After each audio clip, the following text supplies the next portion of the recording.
Hey everybody, it's MeLanie, and today I'm going to be doing a story time video that I've kind of put off for the last week or so because I've been extremely busy with work and then other things coming up, and even like the next 2 weeks is going to be busy for me too. So it's going to be my story time video for AEW Double or Nothing that I went to for this year, and I like to do videos like this where I just sit down, do my makeup, and talk to you guys about what happened during that time. I like to always like go back and watch highlights or something from a pay-per-view that I actually went to because I want to see what it looks like from the other people. And I'm dog sitting right now, so if you see my sister's dog, yeah. I'll try to remember everything that happened. I could talk about whatever the crowd was chanting or, you know, whatever went on during that time. So it probably won't be that much of stuff, but hopefully I remember. If I get something mixed up or I forget something, I'm sorry.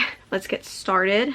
Last time I saw them was for their first event for Double or Nothing back in 2019. So that was the last time I had seen them. I went to Dynamite as well. I skipped out on Rampage because they did sell a combo ticket, but I looked at it as like it was more important to go to Double or Nothing and Dynamite than it was to go to Rampage, because I felt like, you know, not too much was gonna go on for Rampage. And going into Double or Nothing, it's really funny because if you've never been to T-Mobile Arena, or you've never been to like that part of Vegas, or just in Vegas in general, so outside the arena they have like basically like a walkway where Park MGM is at, and then they also have like a bunch of bars that go along the area that you walk by. And one of the bars, I'm not sure what it's called because I don't go there that often, like at least to that area, but they were blasting Judas when I was, you know, walking past there, so everybody around was just singing Judas. Yeah, it was pretty funny. So I'm like, yes, this is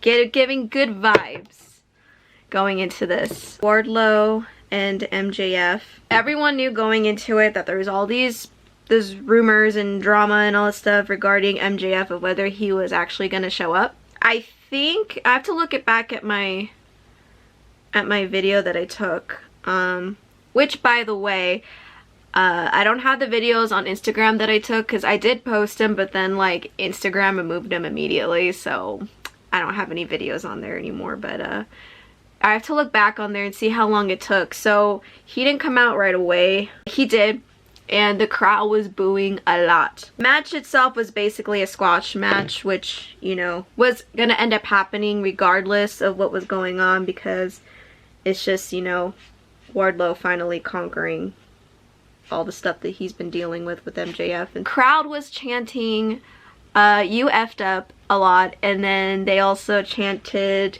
you showed up. I don't know if that got onto the pay-per-view or not, but yeah, they were chanting you showed up to MJF. And Bucks versus the Hardys.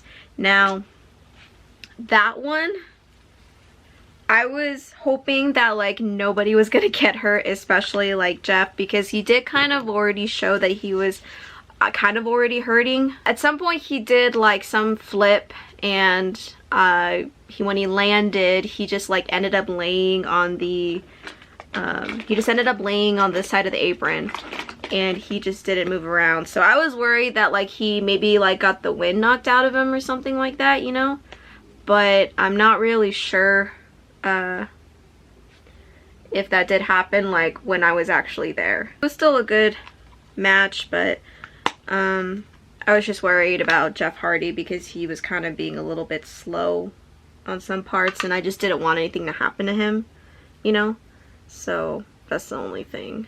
TBS Championship match with Jade Cargill wrestling against Anna Jay. I feel bad because it seemed like a lot of people, well, not like a whole lot of people, but most people were leaving the arena, you know, to go to the bathroom, get food or whatever.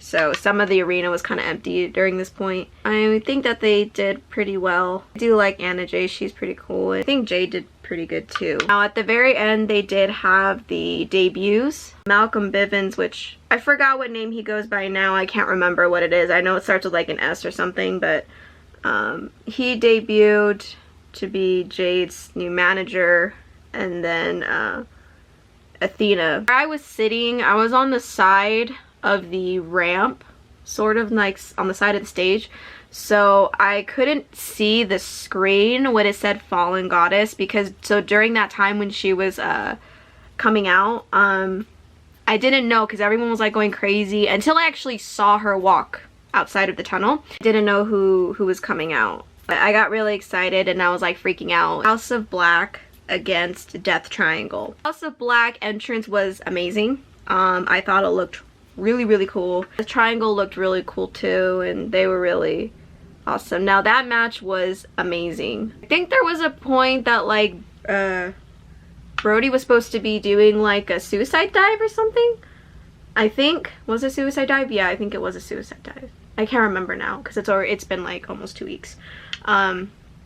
But he did like some suicide dive or something, and I don't think he got all the move, and I felt really bad because everybody around me was like, oh, botchamania or something, and it's like, you know, oops. The moment when Julia Hart came out and, you know, went into the ring and stuff, so she actually ran out before the lights turned off. You probably won't see that on the pay-per-view, so the only reason why I know that was because I saw her running down next to the ramp, and she ran, and then the lights turned off, which I think they probably should have turned the lights off first. I think on the pay-per-view they didn't show that part. They just showed like the lights turn off and then she's in the middle of the ring. So I'm just saying that the spoiler of her showing up was already shown to me. The Owen Hart tournament. I thought Adam Cole and Samoa Joe did a pretty good job with their performance and their match. I know everyone around me was saying, oh, he's wearing pink and black, or Adam Cole's wearing pink and black, that means he's gonna win. Which today I'm gonna be doing black and pink. Black and pink look for the tournament. But anyways, they had the women's part for the Owen Hart tournament. People already around me was saying as soon as Adam Cole won, they're like, Britt Baker's winning. No matter what, Britt Baker's winning. Because she also wore black and pink, that everyone around me was saying Britt Baker's gonna win. And that was pretty cool that they had Rancid performing for Ruby, because I know that's her song. But I thought that was pretty cool. The championship belts, they look really nice. I was really shocked at how pretty they looked. Like, I kind of want one now. Like, I kind of want the Britt one, or the one that Britt has for the women's. I kind of want it because it looks really pretty. Even though I'm not like a huge fan of pink in general. Like, tag team match, and the arena was booing Sammy and Ty like so much. I did like the ring gear. I did like that. Everybody just doesn't like Sammy and Ty right now. But I will say I am happy for them that they're, you know, engaged, because it's a really nice thing when people get engaged. So congratulations to them. Darby Allin and Kyle O'Reilly, which I did hear about Sting being pulled from the meet and greets over the weekend because of, what was it, transportation or something like that. So I was like, oh, I'm not gonna be able to see Darby Allin, but I was able to. It did suck that early on Darby Allin started bleeding, I think, like through his, what was it, his nose or his mouth? I can't remember. I think it was his mouth. Always fun to see Kyle O'Reilly wrestle and Darby Allin wrestle too as well. It's funny because one of my friends next to me, like, because Darby Allin lost, he was like looking at me and he's like, I'm sorry. He's like, I know Darby Allin's your guy and he just lost. I'm like, it's okay. AEW Women's Championship match. That match was so good, guys. Like, that was like legitimately one of like the best matches I've seen in a while. And the crowd was super into it, to where they were chanting, this, you know, this is wrestling, or the, you know, this is women's wrestling. I saw something along the lines of that, and I was just very happy for them. There's like a little kid in my section, like behind me somewhere. A little kid said, Thunder Rosa, I want you to win because you're really good. And I just thought it was so cute when the little kid said that. Then I'm also just a little bit biased because me and Thunder Rosa are birthday twins. So, just kidding. Because we share the same birthday, but But yeah, they just did really, really good, and I'm very proud of them. I had to let the dog out. The Jericho Appreciation Society against Eddie Kingston and Jon Moxley, Bryan Danielson, and Santana and Ortiz. Oh my gosh, the arena was going crazy for that, guys. I don't even know what I can say for this because just everything was going crazy. Now, most of the time, they were on like the opposite hard cam side, which technically I was on the hard cam side. So they mostly were going on the other side. I mean, there was a couple times that like Jericho made it to our side. I couldn't even keep up with what was going on because there was just so much going on in the arena. They were like all over the place in so many different spots. It was so hard. I kind of didn't know what to do. I know what you guys are probably gonna think is, Melanie, what happened at the times that they were showing different camera angles? I honestly don't know. It was just going so crazy. My mind was just like, I did like it that they kept the music going during most of the match or whatever. I don't even know how Eddie Kingston made it up to like the you know, the lobby concession area. I don't even know how the hell he made it up there. You know, obviously they went up, you know, went up the stairs and stuff, but it was just so hard to keep up with what everybody else was doing. Santana and Ortiz went on the ladder, which was not on the hard cam side or opposite. It was kind of like where it curves like this. So that's where they did the ladder spot. There was stuff going on in the ring too, like Jake Hager was, you know, getting beat up, and they had like the chairs and stuff. When they stopped playing the music, everybody booed because everybody wanted the music back on. I stood for that entire match too. Like, I wanted to sit down and relax, but you had to kind of stand for the whole match just to see where everything was at. And even though they had the spotlights on them too, it still was kind of hard for me to see. Would I experience it again? Yes, I would. I would do it all over again. Tag team championship match. Which that one was great. That one was so much fun. There's a point where Ricky Starks was walking on the top rope, and remember the little kid I talked about earlier? So the little kid shouted, "Ricky Starks, I hate you!" And I thought it was so adorable. Each got, you know, their moments and stuff, so it was pretty cool. AEW Championship match with Hangman Adam Page against CM Punk. Going into the match, I had a feeling that the crowd was going to be split. That half of the arena would be cheering for CM Punk and the other half would be cheering for Hangman Adam Page. Half of the crowd was cheering cowboy, you know, cowboy stuff, and then the other half was cheering CM Punk, CM Punk. Then there was a point that they were chanting F you, Hangman, F you, Hangman.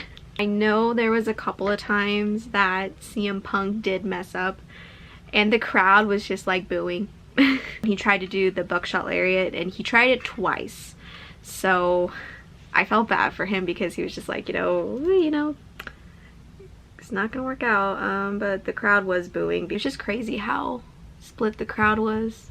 CM Punk was gonna do the GTS on Hangman and the referee got taken out, and you know, the championship is like still in the ring and stuff. Hangman was debating about whether to attack CM Punk and he didn't, and I was like, okay, good, they didn't have him turn heel, and CM Punk won and the whole arena went crazy and everyone was cheering and everything like that, and it was a really cool moment. Put on some false lashes and then we're gonna be pretty much done, and I'll tell you my final thoughts. This is the final look. I did a pink and black look, so with pink lips and stuff, because I thought Owen Hart foundation and Owen Hart tournament, this is kind of what I do. I'm not used to wearing pink eyeshadow, guys. I'm really not, so my eyelashes are a little too dramatic, but it's okay. I realized these were a little bit too dramatic for this look, in my opinion, but I wanted to try them out. And then it was funny leaving the arena, that same bar that I told you that they were singing Judas by Fozzy. One of the, you know, guy on the mic or DJ or MC or whatever, he was like, and this is gonna be the only time that I'm gonna say this, and he's like, new AEW champion CM Punk. They started playing Cult of Personality, so everyone walking past that was singing Cult of Personality and they were chanting CM Punk, CM Punk. And I final thoughts for AEW Double or Nothing was it was great. It was amazing. I had so much fun. It was great being surrounded by all kinds of wrestling fans again, and I just love it. I love seeing wrestling. It's just a great experience all around. You're surrounded by wrestling fans all over the place, and yeah. Did you guys like Double or Nothing? Let me know in the comments and we can talk about it. WWE Money in the Bank is coming here, so I'm going to be going to that. So that's going to be fun. And my next video that I do have, I have 3 plaques that came in for WWE, so I'm going to be doing a unboxing video for that. I'm not sure if I'm going to do 1 video or 3. I will do a story time for Money in the Bank too as well. If you guys like videos like this, leave me a like and let me know that you guys enjoyed it, and subscribe to my channel so you guys know when a new video comes out. I do videos like this all the time for wrestling events, WWE unboxings, and all that. I do it all because it's fun. My camera's dying, so I'm gonna go now instead of me babbling too much. So I'll talk to you guys later. I hope you guys have an awesome day, and I will see you guys very soon.